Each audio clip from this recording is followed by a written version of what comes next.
அதிமுகவில் இணையும் வைத்திலிங்கம் அதிர்ச்சியில் ஓபிஎஸ் தரப்பினர். நண்பர்கள், நம்ம போடக்கூடிய வீடியோக்கள் உங்களுக்கு பிடிச்சிருந்துச்சு அப்படின்னா ஒரு லைக் பண்ணி, நம்ம சேனலுக்கு வரக்கூடிய புதிய பார்வையாளராக இருந்தீங்க அப்படின்னா மறக்காம சப்ஸ்கிரைப் பண்ணிட்டு அப்புறம் வீடியோ பாருங்க. தமிழகத்துடைய எதிர்க்கட்சி அப்படின்னாலே அதிமுக அப்படிங்கிறது நம்ம அனைவருக்கும் தெரியும். அதே போல அதோடைய பொதுச்செயலாளர் யாரு அப்படின்னா எடப்பாடி பழனிசாமி அவர்கள். அந்த பொதுச்செயலாளர் பதவியிலே எடப்பாடி பழனிசாமி, அதுவும் இடைக்கால பொதுச்செயலாளர் பதவியிலே எடப்பாடி பழனிசாமி அமர்த்தப்பட்டதிலிருந்து தான் ஓபிஎஸ்க்கும் எடப்பாடி பழனிசாமிக்கு இடையே பிரச்சனை என்பது மிக தீவிரமா ஆரம்பிக்குது. இப்போ ஓபிஎஸ் தரப்புக்கு ஆதரவான நபர்கள் அப்படின்னா புகழேந்தி, வைத்திலிங்கம், ஜேசிடி பிரபாகரன், அதே போல வெள்ளமண்டி நடராஜன் இருந்தார். அது மட்டுமல்லாமல் அரசியல் ஆலோசகராக பண்ருட்டி ராமச்சந்திரன், இந்த மாதிரி நபர்கள் பூராமே ஓபிஎஸ்க்கு ஆதரவாக இருந்தாங்க. தற்போது அவர்கள் பூராமே தனி அணியை உருவாக்கி இருக்கிறாங்க அப்படின்னு கூட சொல்லலாம். அவர்கள் தனி அணியை உருவாக்கி இருந்தாலுமே இன்றாலுமே ஓபிஎஸ் உடன் தொடர்பில் தான் இருக்கிறார்கள் அப்படின்னு சொல்லி இன்னொரு தகவலும் வெளியாகி கொண்டிருக்கிறது. அந்த பிரச்சனை எல்லாமே ஒரு புறத்தில் இருந்தாலுமே வைத்திலிங்கத்தை பொறுத்த வரைக்கும் கடந்த மாதங்கள் வரைக்குமே எடப்பாடி பழனிசாமி இல்லாத ஒரு அதிமுக உருவாக்கப்படும், தொண்டர்கள் அப்படித்தான் நினைக்கிறாங்க.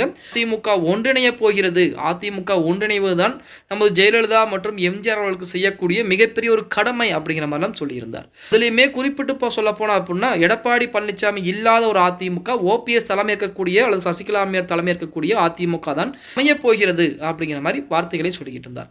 ஆனால் நேற்றைய தினம் பார்த்தீங்கன்னா தஞ்சை மாவட்டம் ஒரத்தநாடு தொகுதியிலே ஒரு பேட்டியை கொடுத்திருக்கிறார் நமது வைத்திலிங்கம் அவர்கள். ஒரத்தநாடு தொகுதி அப்படின்னாலே அந்த இடத்தில் சட்டமன்ற உறுப்பினராக, அதுவும் இரட்டை இலை சின்னத்தின் மூலம் போட்டி போட்டு ஒரு சட்டமன்ற உறுப்பினர் இருக்கக்கூடிய நபர் நமது வைத்திலிங்கம் அவர்கள் தான். அப்படிப்பட்ட வைத்திலிங்கம் 2025ஆம் ஆண்டு அதிமுக கண்டிப்பாக ஒன்றிணைந்து விடும். அது மட்டுமில்லாமல் 2025ஆம் ஆண்டு ஒன்றிணையக்கூடிய அதிமுகவில் எடப்பாடி பழனிசாமியும் கண்டிப்பாக இருந்தே ஆக வேண்டும்.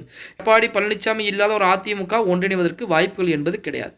அதிமுகவை பொறுத்த வரைக்கும் ஓபிஎஸ், சசிகலா, டிடிவி தினகரன், அதே போல எடப்பாடி பழனிசாமி, இந்த 4 நபர்களுமே ஒன்றிணைந்து அதிமுகவில் 4 நபர்களுமே இருக்க வேண்டும். எடப்பாடி பழனிசாமி இருந்தால் மட்டும்தான் அதிமுக 2026 ஜெயிக்க முடியும் அப்படிங்கிற மாதிரி தகவலை பார்த்தீங்கன்னா வைத்திலிங்கம் அவர்கள் சொல்ல ஆரம்பிக்கிறார். இதுதான் ஓபிஎஸ்க்கு மிகப்பெரிய ஒரு எரிச்சலை ஏற்படுத்துது. என்னடா கடந்த மாதங்கள்ல வைத்திலிங்கம் எடப்பாடி பழனிசாமி இல்லாத ஒரு அதிமுக அப்படின்னா, இந்த முறை 2025 அதிமுக ஒன்றிணைய போகிறது, 2026 தேர்தலை சந்திக்க போகிறது, அதில் மாபெரும் வெற்றியை பதிவு செய்ய போகிறது அதிமுக அப்படின்னு எடப்பாடி பழனிசாமியும் சேர்த்து சொல்கிறாரே அப்படின்னு சொல்லித்தான் ஓபிஎஸ் தரப்பில் மிகுந்த அதிர்ச்சிக்குள்ளாயிருக்காங்க அப்படின்னு கூட சொல்லலாம்.